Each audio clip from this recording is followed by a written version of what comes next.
I have a lot of resistance to making this video.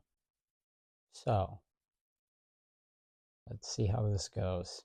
For at least a few years, I've had the intuition to share my story, whatever that means. I just don't think I can do that like other people do. I don't know how people can summarize their lives and sort of like neatly package it so that other people can get a picture of the most impactful aspects of their life. That being said, this isn't really about to be my life story. This is just an expression of the thing that has caused me the most pain in my life. The reason I have a lot of resistance to sharing this is because, like I said, it's the thing that's caused me the most pain in my life. And it has not been seen, it has not been witnessed, it has not been validated. Objectively, it's not even the worst thing that's happened to me, but this is the thing that has caused me the most pain.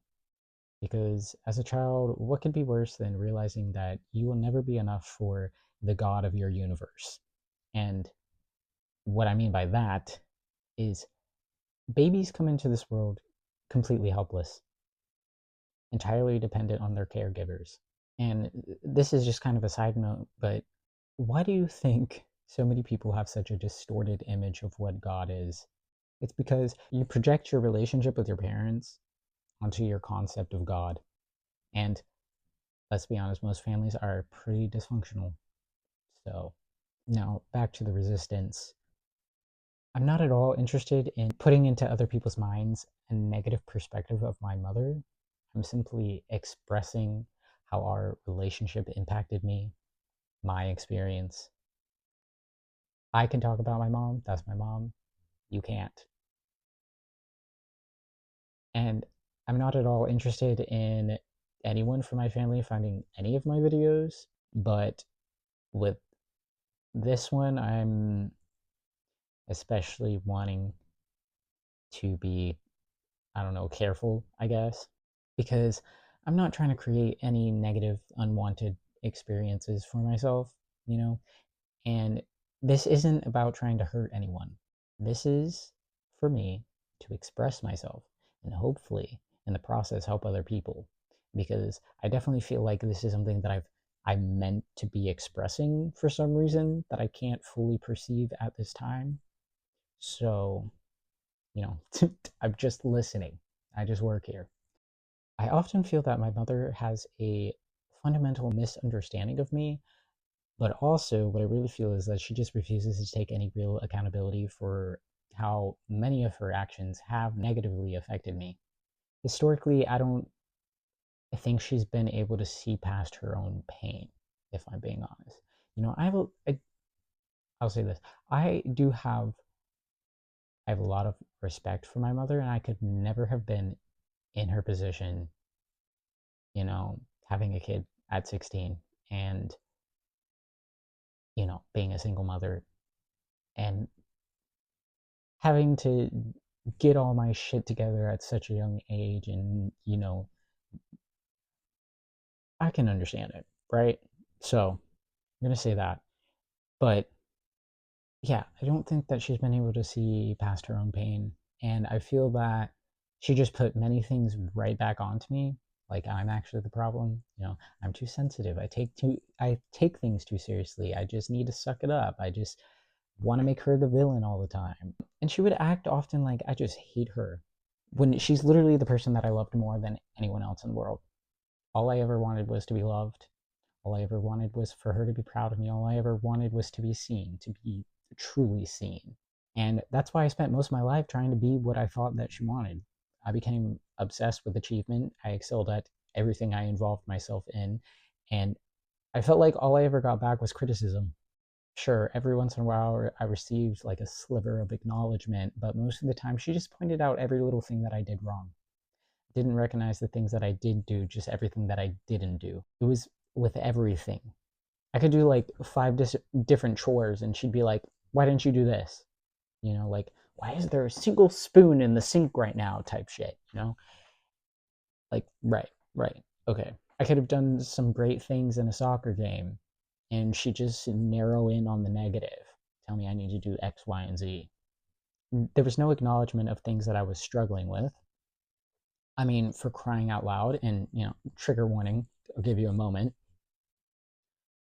My mother found out that I used to cut myself, and she made it all about her, and it made me feel like she was threatening me with like going to see a therapist or counselor or whatever. It didn't feel like an offer of help. It felt like a threat.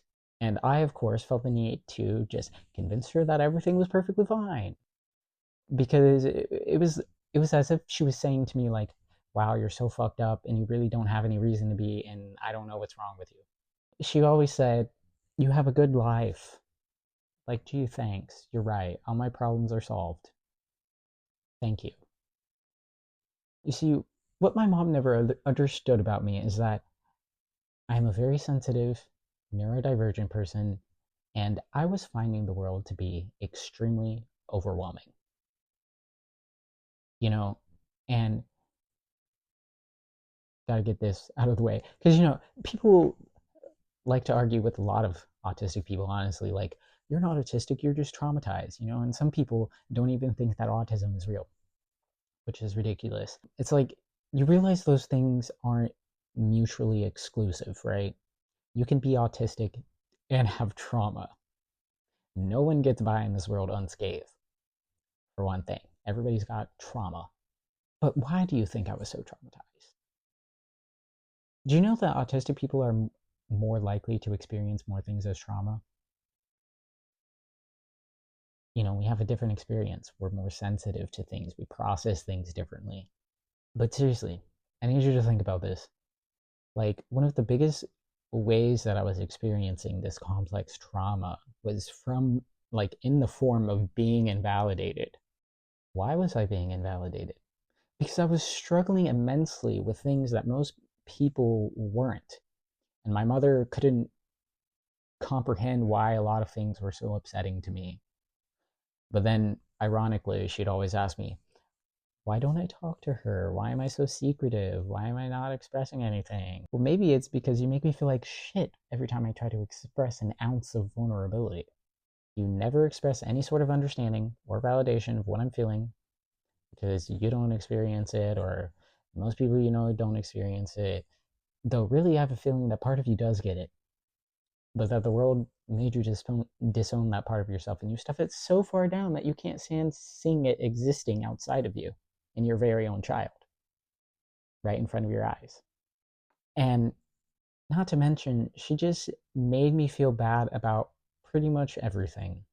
I mean, I definitely was afraid of my mom, to be honest, and that's part of the reason why my autism and ADHD went unnoticed, because I just made myself as small as possible, because I was afraid of my mom yelling at me and shaming me or something.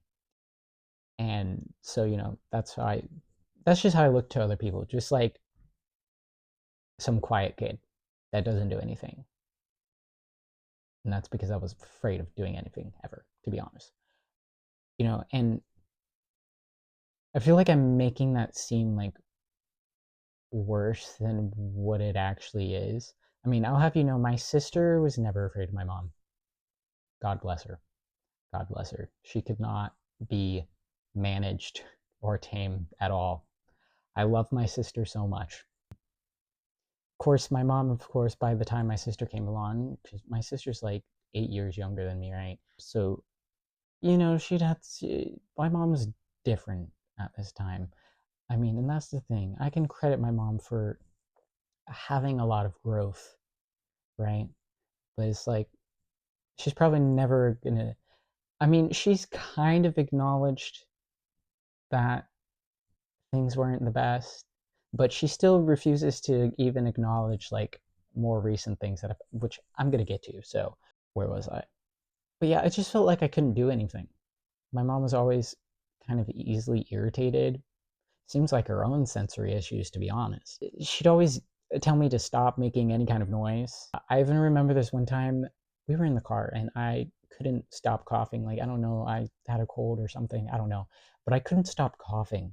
And she was getting so mad at me, and she didn't believe that I couldn't control it. Like, I was just doing it to piss her off or something. And I wasn't. But I was doing the best I could. I was doing the best I possibly could to hold it in, literally causing myself pain until like I literally just couldn't anymore and I had to cough again, and then she'd get mad again. She hated a lot of smells too. So she'd be mad if I, used a lotion that was too strong or something. But she'd also get mad at if she could just see me visibly stimming in any kind of way. Even when I wasn't making any noise or anything, and like I just really couldn't understand it because I'm like, how is this bothering you? Like she'd be mad at me for touching my hair too much. It's not like I'm touching your hair, so why is it a problem? But I mean, but you see why I got so good at camouflaging my neurodivergence so early and why I already had so much shame. There was really so much more though. Like I'm telling you, I got the message very early on that everything about me was wrong. She'd also often like jokingly make fun of me a lot, and sometimes it's fine. But like I said, I'm just a sensitive kid. But I also can feel when other people really mean the things that they're like. People joke, but like jokes most of the time are coming from a place of truth. This is how people actually feel. And I can feel that, you know? Like, I can feel when people think that I'm weird, that something about me is just weird and like really they don't like it. She even judged me a lot for things that I would wear. She wouldn't even let me like buy certain things at the store because she thought it was ugly. And I mean, I get it because part of it is like not wanting your kid to get made fun of for not matching and stuff like that. But regardless, it doesn't feel good to essentially get the message that what you like is wrong. But the most impactful thing to me was always when I'd be like judged or made fun of for things that I said. I suppose that's probably because I definitely got that from everywhere else as well, not just from my mom. So I was constantly made aware of the fact that other people thought that I said weird things sometimes, and also that I didn't have so called common sense, or just that I wasn't aware of a lot of things that I guess I'm supposed to be aware of. But the thing is, I understand my mom. I think I understand more about her than she even realizes. I live with her parents right now. I have a glimpse into what shaped her. I can see it. I don't claim to know everything. I'm just very in tune, very sensitive to energy, and I always know more things about people than I should. And as a child, I actually knew what was coming. I've been known to have premonitions. Um, you know, whatever you think about that, I don't care. But I had a premonition of a thing that would not even occur until I was an adult, and after it finally happened, this is basically what solidified my decision to create more distance between us. I couldn't fully understand why I always had this fear so intensely when I was younger, essentially that of like my mother betraying me for like some random man, until it happened. My mother was dating a terrible man. I mean, she already didn't really have a great track record, but this man, I felt an indescribable evil when I looked into his eyes. Now, there was about a year when I moved back into my mom's house after not being there for like 5 years. And this was around 2020, 2021. Very quickly, I clocked that man's energy. Now, what I think set him off is that I pointed out my observation. There was this day I overheard my mom and him talking, and I had to interject myself into the conversation because they were talking about me and my sister, who wasn't even there at the time. So I had to let him know what's up. Like, no, you're just some random ass man. You're not about to come in here and criticize my sister and I and my mother's parenting as if my sister and I are just like some menaces to society or some shit. Like, and I told him that he treats my mom like shit because he did. So from that day forward, this man tried to bully me, just verbally assaulting me every time he saw me, calling me slurs and shit like that. And so one day I was like, you know what? You caught me in a mood. I'm going to yell back. And this man was following me. and getting so close to my face. And all I did was try to get away. Because what the fuck? There's this 40-year-old man so threatened by my existence that he's got to do all this extra shit all the time. And he's like an inch away from my face right now. And I'm just trying to get away. Like, back the fuck up. And then he just slams me into the ground. Because obviously he was way bigger than me. And, unfortunately after that, I did get back up. Mad as fuck. Ready to just, and he did it again. Now, do you know what my mother had the nerve to ask me after this happened? She asked me what I did. Like, what I did to make this happen. Okay, yeah, I'll tell you what I did. I left my room to get some grapes from the kitchen, and your demon of a boyfriend decided to start yelling slurs at me and then slammed me into the ground. And there's clearly a huge power imbalance here. And so, regardless of whatever the fuck I did, there is no reason I should be lying on the ground right now with my head bleeding.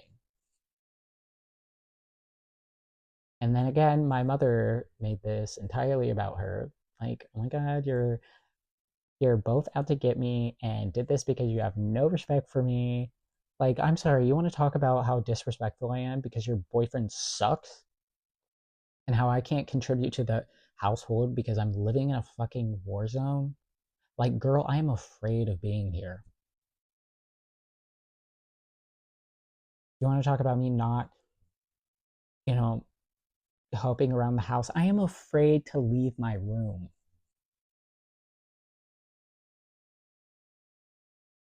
And, it's not even the physical pain that was the most traumatizing thing to me. It never was. Not even when I was younger and I was hit by my mom. That's not really what I held on to. It was the emotional neglect, the perpetual invalidation, and the gaslighting. I spent my life feeling guilty because I was so unhappy, and according to my mother, I had no reason to feel that way because I had a good life. Oh, and I didn't even mention all the guilt tripping that was always occurring, something my entire family tried to do to me at various points in time, and trying to enforce this concept that family is everything and you should just do things and just put up with things because it's family. I'm sorry, but that's insane. And that's exactly why I'm here, because I'm about to expose all of your harmful patterns. And I do very much feel like I was scapegoated in this family. Even to this day, my family tries to project their problems onto me. Like, my grandparents do it to me now sometimes. And they essentially try to make me do their emotional labor for them. And they don't even realize they're doing it. But anyway, I want to bring this back around because, in truth, I am so grateful for everything that I've experienced in my life. And my mother has played a very crucial role in my mission here on this planet. You see, I have important things to birth into this world. And this path required me to have a challenger. Because, you see, without her, I would never know my full strength. And though I resist it, I am actually meant to be a leader in this world, to set an example for those who bear witness to my journey, to lead by example, a new kind of leader, something the world has never quite seen before. This is my duty. And the truth is, I am selfish. I'm selfish because I have to be.